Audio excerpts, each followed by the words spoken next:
Hello and welcome to English tutorials by Balbir Tiwari. आज हम लोग फिर क्लास 10 की इंग्लिश की गोल्डन रेस बुक के लेसन नंबर 2 ऑन वॉयलेंस का ध्यान जारी रखेंगे।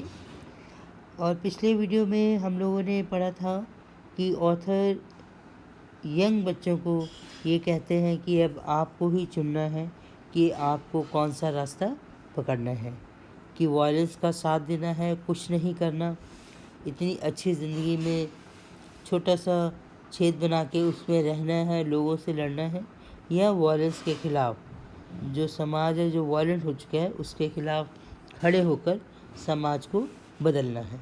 ये आपका अपना विचार होगा और जानबूझकर आप सोचेंगे सोच समझकर कि आपको किसका साथ देना है, वॉयलेंस का देना है या अपने विवेक का, अपनी इंटेलिजेंस का, जो कि आपको ये समझाती है, इस तरफ लेके जाती है। किस तरफ लेके जाती है? समाज सुधारक के रूप में। समाज की जो लाइफस्टाइल है, जो संस्कृति है, वो एक प्रॉपर संस्कृति डेवलप करने के लिए क्या आप मोटिवेटेड होते हैं, ऐसा ऑथर यंग जनरेशन को प्रेरित करने के लिए कहते हैं। चलिए आगे चलते हैं, देखते हैं ऑथर क्या कहते हैं। Be free, live happily, joyously, without any antagonism, without any hate. कहते हैं बी फ्री, स्वतंत्र रहिए, लिव हैप्पीली, खुशी से रहिए, जॉयसली, प्लेजर, वो भी एक खुशी का ही रूप है, आनंदित रहिए, विदाउट एनी एंटेगनिज्म, एंटेगनिज्म विरोध, बिना किसी विरोध के, विदाउट एनी हेट, विदाउट यानी कि बिना, बिना किसी नफरत के भाव के, then life becomes something quite different. और अगर आप ऐसे रहते हैं, आप स्वतंत्र रहते हैं, खुश रहते हैं, मस्त रहते हैं और बिना किसी विरोध के और बिना किसी नफरत के, तो ज़िंदगी कैसी हो जाएगी? Will become something quite different, काफ़ी अलग हो जाएगी।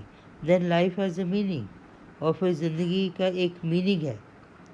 हैज़ मतलब ज़िंदगी का है एक मीनिंग, एक अर्थ। इज़ फुल, अब क्या अर्थ है ज़िंदगी का? इज़ फुल ऑफ जॉय, वो खुशी से भरी हुई है, एंड क्लैरिटी, और क्लैरिटी से भरी हुई है। क्लैरिटी मतलब स्पष्टता, हर चीज़ हमें स्पष्ट साफ दिखाई देती है।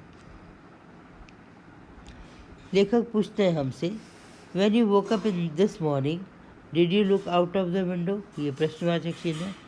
When you woke up this morning, जब इस सुबह आप उठे थे। डिड यू, डिड यू मतलब क्या तुमने, लुक आउट ऑफ विंडो, क्या तुमने खिड़की से बाहर देखा था? You would have seen those hills become saffron as the sun rose against that lovely blue sky. You would have seen, अगर तुमने खिड़की से बाहर देखा था तो यू वुड हैव सीन, तुमने ज़रूर देखा होगा। क्या देखा होगा? दोज हिल्स, वो जो पहाड़ थे सामने, बिकम सैफरन, कि वो सैफरन हो गए होंगे। सैफरन यानी कि केसरिया, केसरिया रंग। और कब सैफरन हुए होंगे? As the sun rose against the lovely blue sky, और जैसे जैसे सूर्य ऊपर उगता गया, उठता गया, against the lovely blue sky, जो नीला खूबसूरत आसमान है उसके खिलाफ, उसके सामने जब सूर्य उगता गया तो ये जो पहाड़ हैं ये भी केसरिया रंग के दिखने लगे।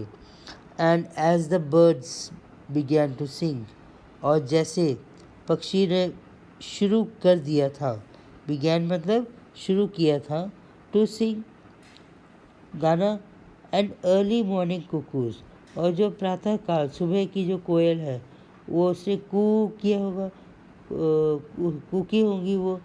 There was a deep silence all around, और उस समय क्या था? डीप साइलेंस, डीप मतलब बहुत गहरा,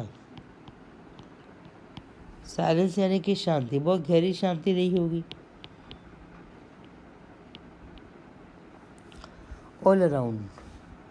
जहाँ भी प्रकृति होती है, केवल प्रकृति, आसमान, समुद्र, सूरज, पक्षी, पेड़, हवा, केवल यही हो और कुछ ना हो, तो ये एक बहुत ही गहरा शांति सी हो जाती है चारों ओर। A sense of great beauty, और बहुत ही महान सुंदरता। ग्रेट ब्यूटी मतलब महान सुंदरता का एक एहसास होना शुरू हो जाता है। एंड लोनलीनेस, लोनलीनेस मतलब एकांत, एकांत का भी एक एहसास होता है। And if one is not aware of all that, और अगर कोई भी इंसान, वन मतलब कोई भी एक इंसान, इज़ नॉट अवेयर, वो इसके प्रति जागरूक नहीं है, ऑफ ऑल दैट, ये सब प्राकृतिक शांति और सुंदरता की, then one might just as well be dead, फिर तो ये कहा जा सकता है कि वो तो डेड के बराबर ही है। जैसा वो मृत है वैसा ही वो जिंदा घूम रहा है। But only a very few people are aware, लेकिन लेखक कहते हैं, लेकिन मैं आपको कहना चाहूँगा only a very few people, बहुत ही कम लोग हैं जो इस प्राकृतिक सौंदर्य शांति के प्रति जागरूक हैं। You can be aware of it, तुम भी उसके अवेयर हो सकते हो, उसके प्रति जागरूक हो सकते हो। When your mind and heart are open, और आप कब हो सकते हो, जब आपका मन और आपका दिमाग दोनों खुले होंगे। When you are not frightened, जब आपके अंदर भय नहीं होगा, फ्राइटेंड यानी कि डर। When you are no longer violent, और जब आप हिंसक नहीं होंगे। Then there is joy, there is an extraordinary bliss of very few people know, और कहते हैं फिर क्या होगा, उस समय फिर बहुत खुशी होगी और एक असाधारण सा ब्लिस यानी कि आनंद होगा, आनंद of which, bliss of which very few people, और वो आनंद की अनुभूति जिसके बारे में बहुत ही कम लोग जानते हैं।